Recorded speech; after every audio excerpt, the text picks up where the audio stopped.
कह रहे हैं कि once it is accepted, sorry, आपसे कहा जा रहा है कि अगर एक बार गुड्स डिस्ट्रॉय हो गए और गुड्स डिस्ट्रॉय होने के बाद में आपका डीएसए गड़बड़ हो गया होगा, आपको अपनी सारी प्रोडक्शन और सारी रिमूवल रिकॉर्ड करके रखनी होती है। आपने प्रोडक्शन तो रिकॉर्ड करी बट रिमूवल तो रिकॉर्ड ही नहीं हुई। रिमूवल बेसिकली हुई नहीं, रिकॉर्ड कहां से होती? रिमूवल तो हुई नहीं, फैक्ट्री में तो आग लग गई थी। तो therefore the demand of duty would be natural consequential action. Normally duty मांगेगा, so the assessee shall file the remission application on his own. तो view 2 is more logical and rational. आपको अपनी ड्यूटी बचाने के लिए, अपनी पेनल्टी से बचने के लिए, you need to file the remission application right now. इसमें एक जो दूसरी समस्या होती कि फैक्ट्री में माल कहां रखेंगे, वो समस्या नहीं डिस्क्राइब कर रखी, लेकिन वो भी एक फिजिकल समस्या है कि अगर गुड्स बच गए किसी तरीके से तो उनको कहां संभाल के रखेंगे। ये हमेशा नहीं पॉसिबल है ऐसा।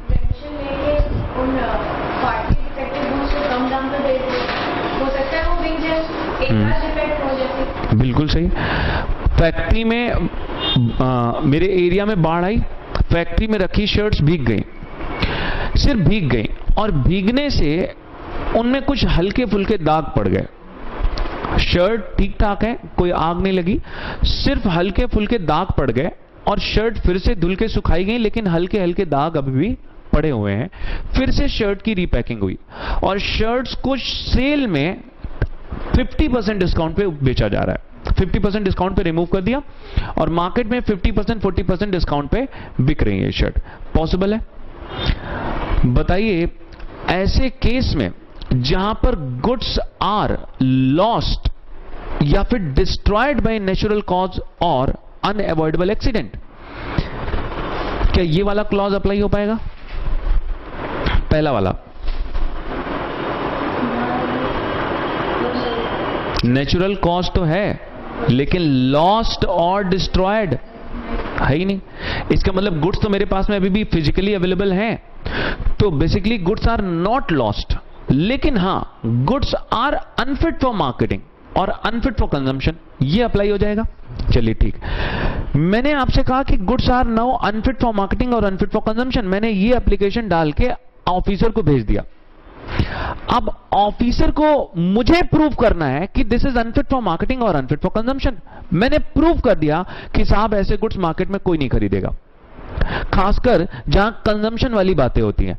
कंजम्पशन का मतलब जहां पर जो चीजें खा पी के खत्म हो जाएंगी, वो चीजें कंज्यूम हो रही हैं। तो जो चीजें कंज्यूम हो रही हैं उनमें तो आई कैन इजीली प्रूव कि भैया इनको मार्केट में कोई नहीं खरीदेगा। लेकिन जहां पर मार्केटिंग का सवाल आता है वहां पर दिक्कत है कि आप कह रहे हैं कि दाग लगी हुई शर्ट कोई नहीं खरीदेगा, बट मार्केट में ऐसे लोग हैं जो 50% डिस्काउंट पे इसको खरीदने के लिए तैयार है। आपने रेमिशन क्लेम कर ली और रेमिशन क्लेम करने के बाद में रिमूवल कर दी, ऑफिसर को प्रूव कर दिया, उसके बाद में रेमिशन क्लेम करने के बाद में रिमूवल कर दी और रिमूवल करके 50% डिस्काउंट पे बेच दिया इसको।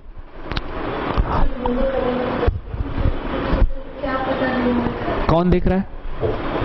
कोई फैक्ट्री पे थोड़ी ना खड़ा है कि हमने रेमिशन क्लेम करने के बाद में माल फैक्ट्री में ही रखा रहेगा। ऐसा होता है, बिल्कुल होता है। मान लीजिए इसी तरीके से मेरी फैक्ट्री में 10,000 मैंने मेरी फैक्ट्री बल्ब या सीएफएल बनाने का काम कर रही थी। मैंने क्लेम किया कि 10,000 सीएफएल ऐसे बन गए जो फ्यूज हैं, जिनमें कुछ सर्किट की गड़बड़ी है, इस वजह से वो जल ही नहीं रहे, फ्यूज है, ऑलरेडी प्रोड्यूस ही फ्यूज हुए। तो ऐसे केस में अब मैंने इसके ऊपर रेमिशन क्लेम करने के लिए एप्लीकेशन डाला और मैंने कहा साहब ये गुड्स आर लॉस्ट और डिस्ट्रॉयड तो है नहीं, these are unfit for marketing. तो हमने क्या किया, इसके लिए एप्लीकेशन डाली और वो 10,000 बल्ब जला के तो देखेगा नहीं ऑफिसर, उसने रेमिशन ऑर्डर पास कर दिया। अब 10,000 में से बाद में पता चला 6,000 तो जल रहे थे और मैंने 6,000 रिमूव कर दिए। पॉसिबल है कि नहीं? बिल्कुल पॉसिबल है। कौन देखने जा रहा है? अब ऑफिसर जब ये रेमिशन ऑर्डर पास करता है तो रेमिशन ऑर्डर के साथ साथ में एक डिस्ट्रक्शन ऑर्डर पास करता है। और क्या कहता है, अगर मेरा नहीं हो सकता तो तेरा भी नहीं हो सकता। जला दो सारी शर्ट, फोड़ दो सारे CFL, और ऐसा प्रैक्टिकली होता है। अब असेसी क्या कहेगा, असेसी कहेगा कि ठीक है साहब, हम ले जा रहे हैं फैक्ट्री से बाहर फोड़ने के लिए। और बताइए ऑफिसर मान जाएगा? ऑफिसर अपनी आंखों के सामने फोड़वाता है, आंखों के सामने। जी हां, ऐसा होता है, आंखों के सामने वहीं खड़ा होकर कहता आग लगाओ इसमें, अपने सामने खड़ा होकर कहता आग लगा दो इन शर्ट्स को, क्योंकि मेरा नहीं हो सकता तो तुम्हारा भी नहीं हो सकता। जाओ। तो अब आप बेच पाएंगे नहीं, तो ज्यादा बेटर क्या है, रियलाइजेशन करना। ऐसा सिर्फ तब केस में, उस केस में होता है जहां पर कुछ भी रिकवरी पॉसिबल नहीं होती। अगर थोड़ी बहुत भी रिकवरी पॉसिबल है, जितनी की एक्साइज ड्यूटी देनी है, तो हमेशा मैन्युफैक्चरर ये प्रेफर करता है कि ठीक है डिस्काउंट पे इसको बेच दो, कम से कम कुछ तो मिलेगा। डिस्ट्रक्शन पे तो कुछ भी नहीं मिलने वाला। ड्यूटी तो बच रही है, लेकिन आप सिर्फ ड्यूटी थोड़ा ना देखते हैं। ड्यूटी अगर देनी पड़ रही है, साथ साथ में कुछ आपको रिकवरी भी हो रही, तो दैट इज फार बेटर। सिर्फ हम ड्यूटी की सेविंग थोड़ा ना देखते हैं, ये भी देखते हैं रिकवरी भी तो होनी चाहिए कुछ ना कुछ। तो मीनिंग देयर भाई, यहां पर ऑफिसर फिजिकली सुपरवाइज करता है आपकी फैक्ट्री में जहां पर डिस्ट्रक्शन हो रही है। आप कहेंगे हम बाहर डिस्ट्रक्शन करेंगे, वो कहेगा हम बाहर चलेंगे साथ साथ तुम्हारे। डिस्ट्रक्शन मेरे आंखों के सामने होना चाहिए। और इसके लिए डिपार्टमेंट ने मॉनेटरी लिमिट सुपरवाइज करी है। और बताइए इसके लिए बड़े ऑफिसर जाते होंगे, छोटे ऑफिसर? इसके लिए छोटे मोटे ऑफिसर जाते हैं। और देखिए जहां पर आपको प्रॉपर ऑफिसर दे रखा है, उसी के बगल में आपको दे रखी है monetary limit to supervise the destruction. यानी कि अगर 5,000 से 20,000 तक का माल डिस्ट्रॉय करना है तो SCE को भेजेंगे, और अगर 20,000 से ऊपर का माल डिस्ट्रॉय करना है तो ACDC जाएगा। तो बहुत बड़े ऑफिसर इस काम के लिए नहीं जाते। डिस्ट्रक्शन करने के लिए ACDC तक के लेवल के ऑफिसर जाते हैं, और ये फिजिकली सुपरवाइज करते हैं आपकी डिस्ट्रक्शन को। देखिए लॉ में ऐसा कहीं नहीं लिखा कि ये डिस्ट्रक्शन ऑर्डर पास करेगा। सिर्फ क्या लिखा हुआ है, रेमिशन ऑर्डर पास करेगा। बट यही प्रैक्टिस और थ्योरी में डिफरेंस होता है। जब तक आप इसको थ्योरेटिकली पढ़ते हैं इस लॉ को, ये बड़ा अजीब सा लगता है कि कोई भी लूप होल, बहुत बड़ा लूप होल है, कोई भी आसानी से निकाल ले जाएगा। बट जब हम प्रैक्टिकली इस चीज को अप्लाई करते हैं, तो प्रैक्टिकली आपको देखने से पता चलता है कि ऑफिसर कभी भी रेमिशन ऑर्डर अकेले नहीं पास करता। वो तब रेमिशन ऑर्डर के साथ में डिस्ट्रक्शन ऑर्डर पास करेगा जब आपकी फैक्ट्री में गुड्स बचे हुए हैं। और बताइए मेरी पहले से फैक्ट्री में आग लग गई, गुड्स पहले से डिस्ट्रॉय हो गए थे, तो इस केस में सिर्फ रेमिशन ऑर्डर ही पास होगा। आप डिस्ट्रक्शन करने के लिए कुछ है ही नहीं। नेक्स्ट पेज पे देखिए, एनालिसिस के सेकेंड पॉइंट में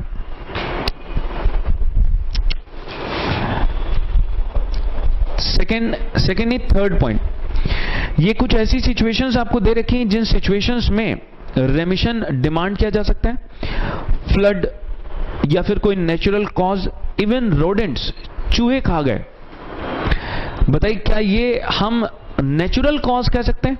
नेचुरल कॉज तो नहीं है, लेकिन क्या ये अनअवॉइडेबल एक्सीडेंट हो सकता है कि नहीं? अनअवॉइडेबल एक्सीडेंट, आग लग गई, कंटामिनेटेड फाइनल प्रोडक्ट, गड़बड़ फाइनल प्रोडक्ट है, मेडिसिन एक्सपायर हो गई, चोरी हो गई, और डकैती हो गई।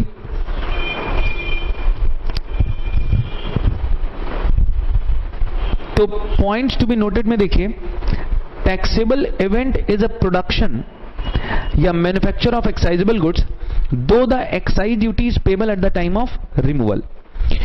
If prior to the removal the goods gets destroyed या lost or become unfit for marketing or consumption, then the assessee is relieved of its excise duty liability. For that he shall make a request, वो एक request करेगा to the proper officer या CEO जो भी है, detailing the loss या and accounting such losses. Remission is a request, not a right of assessee.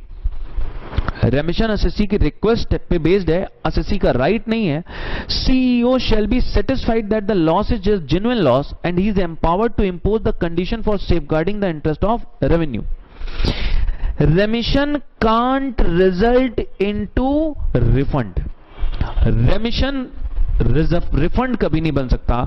इसका मतलब आपके लिए ड्यूटी छोड़ रहे हैं, वापस कभी नहीं करेंगे duty.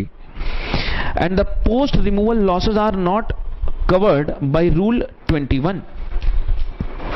Point number 5, courts have held that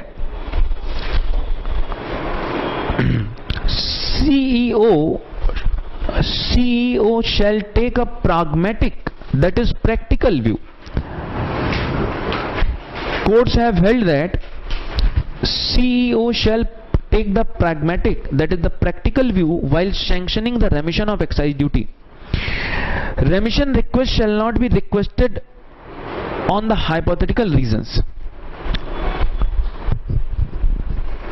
अब ये जो अनअवॉइडेबल एक्सीडेंट है, इसकी डेफिनेशन लॉ में कहीं नहीं लिखी कि अनअवॉइडेबल एक्सीडेंट क्या होता है। एक इशू पहुंचा राजस्थान हाई कोर्ट में अनअवॉइडेबल एक्सीडेंट का, and the issue was very simple. एक फैक्ट्री में आग लग गई थी, और फैक्ट्री में आग लगने के बाद में गुड्स जल गए, और जलने की वजह से गुड्स रिमूव नहीं हो पाए या फिर पार्टली डैमेज हो गए, और गुड्स के रिस्पेक्ट में रेमिशन एप्लीकेशन क्लेम किया गया। सीईओ ने, जो प्रॉपर ऑफिसर था, उसने रेमिशन देने से मना कर दिया। उसने कहा this is not an unavoidable accident. और ये अनअवॉइडेबल एक्सीडेंट मेरे हिसाब से क्यों नहीं है? बिकॉज आग को अवॉइड किया जा सकता था। आप अगर प्रॉपर सेफ्टी मेजर्स लेते, आपने फायर एक्सटिंग्विशर लगा रखा होता, या फिर फायर अलार्म लगा रखे होते, तो आपने अगर प्रॉपर सेफ्टी मेजर्स अडॉप्ट किए होते तो आपकी फैक्ट्री में आग लगती नहीं। तो मेरे हिसाब से आग लगना कोई अनअवॉइडेबल रीजन नहीं है। और बताइए, अगर आग लगना अनअवॉइडेबल एक्सीडेंट नहीं है तो क्या चोरी भी रोकी जा सकती थी कि नहीं? चोरी भी रोकी जा सकती थी कि नहीं? डेफिनेटली चोरी भी रोकी जा सकती थी, डकैती भी रोकी जा सकती थी, बिल्कुल वो भी रोकी जा सकती थी। तो अगर आग लगना अनअवॉइडेबल एक्सीडेंट नहीं है तो काफी कुछ अनअवॉइडेबल एक्सीडेंट नहीं है। बताइए, चूहे काट गए, रोका जा सकता था कि नहीं? बिल्कुल, क्यों नहीं रोका जा सकता? चूहों को रोका नहीं जा सकता? चूहे मार दवाई रखिए। जैसे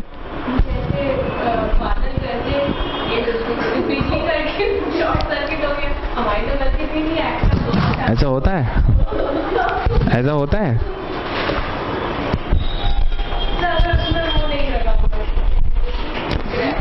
फायर एक्सटिंग्विशर अर्थिंग नहीं है। पता नहीं, इतनी टेक्निकल बातें मुझे नहीं समझ में आती।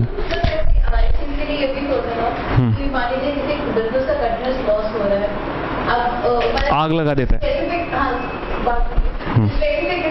प्रोडक्ट बनाता है, वो जनरली पहले बहुत रेट का, फिर ऑब्सोलीट हो गई, जिसकी वजह से उसकी वैल्यू कम हो गई है। तो उसमें उसका इंश्योरेंस अमाउंट काफी हाई हो, फिर बिजनेस का, मतलब उस फैक्ट्री का इंश्योरेंस अमाउंट काफी, उसको रिवर्स काफी मिलता। अगर फैक्ट्री में कुछ भी एक्सीडेंट होता, इंश्योरेंस अमाउंट भी हाई होगा। जो गुड्स बने हैं वो आगे उसको ड्यूटी पे करेंगे, उससे कम उसको रेवेन्यू में मिल रहा है कंपैरेटिवली। अगर इंश्योरेंस अमाउंट और जो ड्यूटी का अमाउंट उसको ऐड करें तो फिर वो आग लगा दे, और ड्यूटी भी खत्म हो जाएगी, इंश्योरेंस मिल जाएगा, खुद ही आग लगा दे। बिल्कुल, आपका कहना गलत नहीं है, ऐसा होता है, ऐसा होता है। क्योंकि आग, बल्कि इसके ऊपर तो आपने शायद बड़ी सारी पिक्चरें भी देखी हो, बड़ी सारी फिल्में भी होती हैं। आग लगी थी या आग लगाई गई थी, इसके लिए कहां से आप प्रूव करेंगे? इसके लिए सर्वे होता है। जब इंश्योरेंस कंपनी आपको कॉम्पनसेशन देती है तो इसके लिए इंश्योरेंस कंपनी प्रॉपर अपने जो सर्वे ऑफिसर्स होते हैं उनको भेजती है, प्रॉपर इन्वेस्टिगेशन होती है सब चीजों की। और इंश्योरेंस कंपनी भी आपको तभी ये जो कॉम्पनसेशन होता है तभी कॉम्पनसेशन देती है जब आपके पास में आपने अपने हिसाब से सेफ्टी मेजर्स अडॉप्ट कर रखे थे, उसके बावजूद आग लग गई। ये नहीं कि हमने ना फायर अलार्म लगाया ना फायर एक्सटिंग्विशर लगाया और आग लगी, तब तो आग लगनी ही थी, तब कौन सी बड़ी बात थी? मतलब हमने प्रॉपर सेफ्टी मेजर्स अडॉप्ट किए थे, उसके बावजूद आग लग गई। तो इंश्योरेंस कंपनी आपको कॉम्पनसेशन तब देती है। अदरवाइज इंश्योरेंस कंपनी भी कॉम्पनसेशन नहीं देती, फिर तो इंश्योरेंस कंपनी भी कहती फिर तो तुमने आग लगवाई है। तो आग लगी थी, आग लगवाई थी, यही तो इशू पहुंचा है हाई कोर्ट के पास में। और हाई कोर्ट ये जो ऑफिसर है, ऑफिसर इस बात को मानने को तैयार नहीं कि ये तो अनअवॉइडेबल एक्सीडेंट है। ऑफिसर तो कह रहा है इट कैन बी अवॉइडेड, अगर आपने सफिशिएंट मेजर्स अडॉप्ट किए होते तो इट कैन बी अवॉइडेड। और इसी के तरीके से और भी बड़े सारे ऐसे रीजन हो सकते हैं, चोरी होना, डकैती होना, चूहे लगना, ये सारी चीजें अवॉइड हो सकती थी अगर हम सफिशिएंट सेफ्टी मेजर्स हर एक चीज के रिस्पेक्ट में अडॉप्ट करते। तो फैक्ट्स पढ़िए।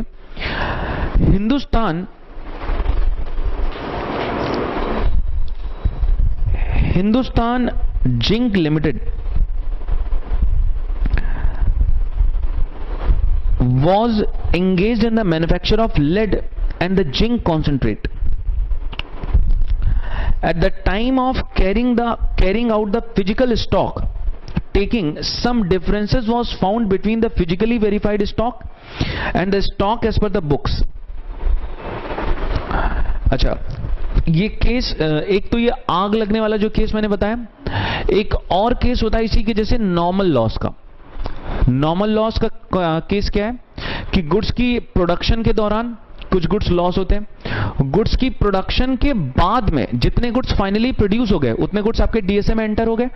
अगर कुछ गुड्स प्रोडक्शन के दौरान लॉस हुए हैं, जैसे कि मान लीजिए मैंने एक यूनिट के ऊपर एक प्रोडक्ट बनना चाहिए, लेकिन कुछ गुड्स हमने 10,000 यूनिट डाली थी लेकिन बनी सिर्फ 9,000 यूनिट, 1,000 यूनिट मेरी लॉस हो गई, और जो कि हर बिजनेस में 10% का नॉर्मल लॉस होता है। ये मेरी इंडस्ट्री में नॉर्मल है, 10% का नॉर्मल लॉस, मेरे पास में 10% का नॉर्मल लॉस हुआ। गवर्नमेंट कहती प्रोडक्शन के दौरान लॉस हुआ वो कोई बड़ा इशू नहीं है, क्योंकि वो तो होता है, लेकिन प्रोडक्शन हो गई और 9,000 यूनिट बन गई, उसके बाद में 9,000 यूनिट डीएसए में रिकॉर्ड हो गई। अब डीएसए में रिकॉर्ड के बाद में आप गुड्स की स्टोरेज करते हैं, उसको रखते हैं, उठाते हैं, हैंडलिंग करते हैं, लोडिंग अनलोडिंग करवाते हैं, उसकी वेयरहाउस में उसको शिफ्ट करते हैं, और इस दौरान गुड्स घिस जाते हैं। और घिसने की वजह से, ये भी घिसना भी एकदम नॉर्मल है उनका, क्योंकि जब रखेंगे, उठाएंगे, हैंडलिंग होगी, लोडिंग अनलोडिंग होगी, तो नॉर्मल लॉस तो पॉसिबल है। और 5% का मान लीजिए नॉर्मल लॉस होता है इस पे। तो क्वेश्चन यहां पर भी अराइज होता है कि क्या ये नॉर्मल लॉस अवॉइड हो सकता था कि नहीं। Even the normal loss can be avoided as well, अगर हम प्रॉपर सेफ्टी मेजर्स अडॉप्ट करें, मशीनों के थ्रू जिस तरीके से गुड्स जो है मतलब केयरलेस मैनर में घसीटे जाते हैं या फिर जो है उठाए जाते हैं या फिर किसी भी तरीके से केयरलेस मैनर में उनको हैंडल किया जाता है, इस वजह से ही तो नॉर्मल लॉस होता है। लेकिन अगर जो वर्कर है उसको प्रॉपरली एक एक गुड्स उठा के सेफ्टी मैनर में स्टोर करे, सेफ्टी मैनर में उसको लोडिंग अनलोडिंग करे, उसकी हैंडलिंग करे, तो उस केस में शायद नॉर्मल लॉस ना हो, या फिर हो तो काफी कम हो जाए। डेफिनेटली ऐसा होगा। तो इशू ये भी है कि क्या ये नॉर्मल लॉस अवॉइड हो सकता है? हाँ, टू अ ग्रेट एक्सटेंट तो बिल्कुल अवॉइड हो सकता है। तो अब ऐसे ही फिर से क्वेश्चन अराइज होता है कि अगर नॉर्मल लॉस अवॉइड हो सकता है तो फिर इसके रिस्पेक्ट में जो फैक्ट्री के अंदर ही रखने उठाने से जो 5% का लॉस हुआ है, क्या इसके ऊपर रेमिशन मिलनी चाहिए? तो हिंदुस्तान जिंक लिमिटेड का ये इशू है। तीसरी लाइन में हम पढ़ रहे थे कि according to Hindustan zinc limited this difference was due to debagging. जो उनके एक्चुअल और डीएसए में डिफरेंस आ रहा है, this was due to debagging, shifting of concentrate, seepage of rainwater, storage and the loading on trucks. The assessee applied for the remission of duty under Rule 21 of the Central Excise Rules 2002, and the revenue contended that the shortage could have been avoided or minimized by the assessee and hence cannot be considered as a loss due to the unavoidable accident. Thus the prayer for the remission was declined. You are required to examine the veracity, that is the truthfulness of revenue's claim with the help of a decided case law, if any, held that the expression natural cause or unavoidable accident were required to be given a reasonable and a liberal meaning. Otherwise the provisions of Rule 21 so far as they relate to the admissibility of remission on these two grounds would be rendered altogether ineffective. तो high court कह रही कि इसको हमें liberal meaning देना पड़ेगा, नहीं तो रूल 21 बेकार हो जाएगा। The court noted that if the contention of the revenue was accepted, no loss or the destruction would fall in either of these clauses, because in either case grounds might be projected on the anvil of requirement of appropriate storage, yes, safety measures and so on and so forth.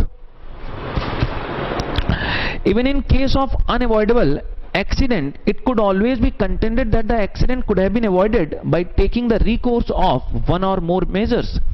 Thus a bit liberal, rather more practical approach was required to be taken in the matter. So the aspect of satisfaction under Rule 21 was essentially a subjective satisfaction of authority concerned. मतलब एक matter के ऊपर कोई authority agree कर सकती है, दूसरी authority disagree कर सकती है, तो ये तो एक सब्जेक्टिव मैटर है, इसके ऊपर कोई एक सिंपल रूल या लॉ नहीं बनाया जा सकता। जैसे कि हम हमेशा ये भी नहीं कह सकते कि अगर आग लगी है तो हमेशा हमेशा ये अनअवॉइडेबल एक्सीडेंट ही होगा, क्योंकि अगर ये प्रूव हो जाता है कि आग लगी जरूर है बट आग लगवाई गई थी, आग लगी जरूर है बट आग लगवाई गई थी, तो उस केस में ऑफिसर को अगर ये सेटिस्फाई हो जाता है इस बात से, तो वो नहीं देगा आपको रेमिशन। तो आप किसी कोई जनरल रूल नहीं बना सकते किसी पर्टिकुलर केस में। It all depends upon the facts and the evidence, it all depends upon the satisfaction of जो भी प्रॉपर ऑफिसर है उसके, तो कोई जनरल रूल नहीं बनाया जा सकता। लेकिन बताइए, हिंदुस्तान जिंक लिमिटेड जो राजस्थान हाईकोर्ट की जजमेंट है, इस जजमेंट के आने के बाद में राजस्थान हाईकोर्ट कह रही लिबरल अप्रोच एडॉप्ट करे, तो बताइए क्या चोरी का केस में रेमिशन मिलेगा या नहीं मिलेगा? अगर लिबरल अप्रोच अडॉप्ट करें तो मिल जाना चाहिए, अदरवाइज अगर आप स्ट्रिक्ट अप्रोच अडॉप्ट कर रहे हैं फिर तो कोई भी लॉस अनअवॉइडेबल होगा ही नहीं, हर चीज अवॉइड हो सकती है। तो पॉइंट 5 में इसीलिए मैंने लिखा हुआ है कि loss by theft रेमिशन shall be granted. जो ऊपर हम पढ़ रहे थे पॉइंट नंबर 5, सबसे ऊपर जो हम पॉइंट नंबर 5 पढ़ रहे थे, मैंने ब्रैकेट में लिखा है loss by theft रेमिशन shall be granted, तो ये only on the basis of Hindustan zinc limited. इसी तरीके से फायर के केस में भी रेमिशन मिल जाना चाहिए। तो आप इस जजमेंट को इंपॉर्टेंट मार्क करिएगा और इस जजमेंट को आपको कोट करना पड़ सकता है, क्योंकि ऐसे बड़े सारे केसेस आ सकते हैं जहां पर आप ये जजमेंट कोट कर सकते हैं।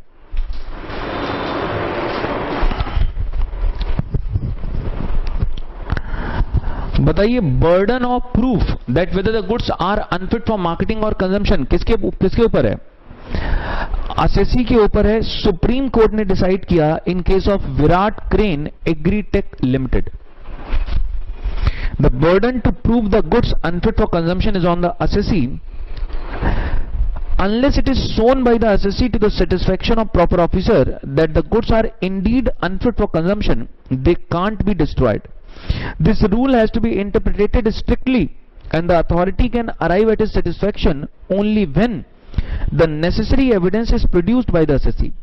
For this purpose, the assessee must produce the relevant analytical or other kind of report, जैसे कि सर्वे रिपोर्ट होती है, या फिर आग लगने के बाद में जो फायर अथॉरिटीज आती हैं, फायर ब्रिगेड वगैरह, तो ये एक सर्च रिपोर्ट बनती है, एक सर्वे रिपोर्ट बनती है। तो या फिर असेसी ने लेट सपोज अगर मान लीजिए चोरी हुई है, आप कैसे प्रूव करेंगे कि साहब चोरी हुई है? असेसी तो कहेगा कि जो ऑफिसर है वो तो कहेगा तुमने तो रात में फैक्ट्री से निकाल के बाहर रख दिया, बेच दिया तुमने, चोरी वोरी नहीं हुई है। आप प्रूव करो कि चोरी हुई है, कैसे प्रूव करोगे?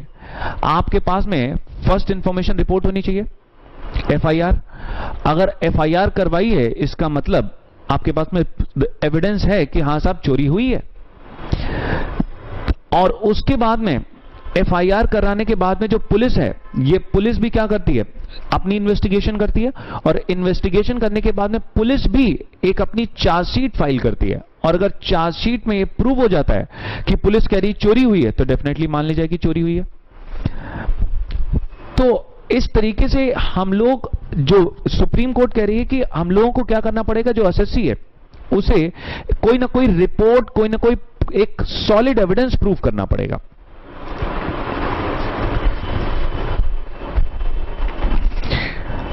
अब एक बहुत ही इंपॉर्टेंट जजमेंट आई है आपकी आगे, आनंद कंट्रोल सिस्टम लिमिटेड की।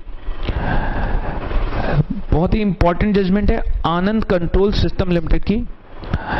इस केस में क्या हुआ कि एक फैक्ट्री में आग लगी।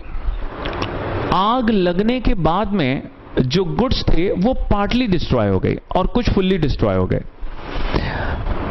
चूंकि गुड्स में आप जानते हैं स्टॉक का भी इंश्योरेंस होता है, फैक्ट्री का भी इंश्योरेंस होता है, हर चीज का आज की डेट में इंश्योरेंस होता है, और स्टॉक हमारा इंश्योर्ड था।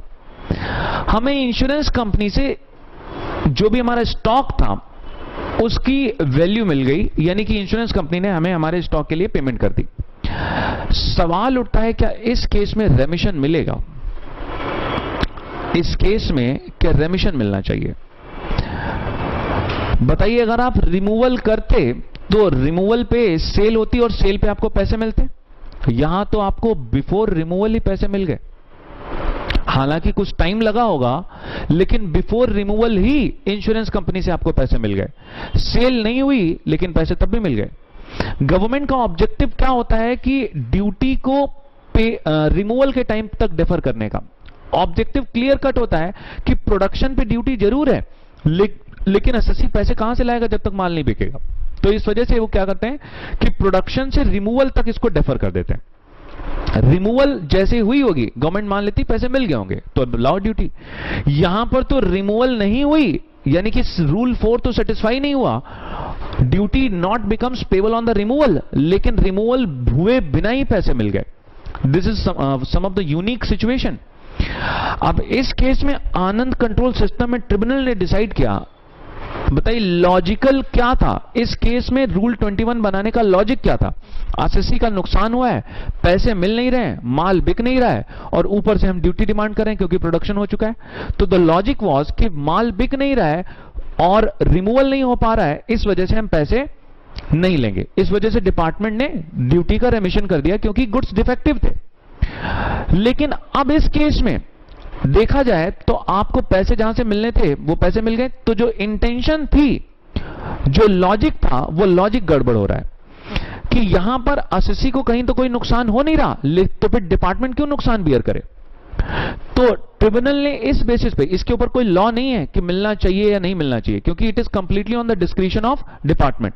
डिपार्टमेंट का ऑफिसर आपको दे रहा है रेमिशन की नहीं दे रहा, उसकी डिस्क्रिशन ये थी कि नहीं मिलना चाहिए यहां पे, और ट्रिब्यूनल ने उसकी डिस्क्रिशन को अफर्म कर दिया। ट्रिब्यूनल ने कहा जस्ट इस केस में डेफिनेटली डिपार्टमेंट नुकसान क्यों उठाए अगर एसएससी का कोई नुकसान हो ही नहीं रहा है। तो कोई लॉ नहीं है, this judgment is simply based on the logic. Where the insurance claim received by the assessee includes the element of excise duty for which the remission of excise duty is being sought, remission shall not be granted.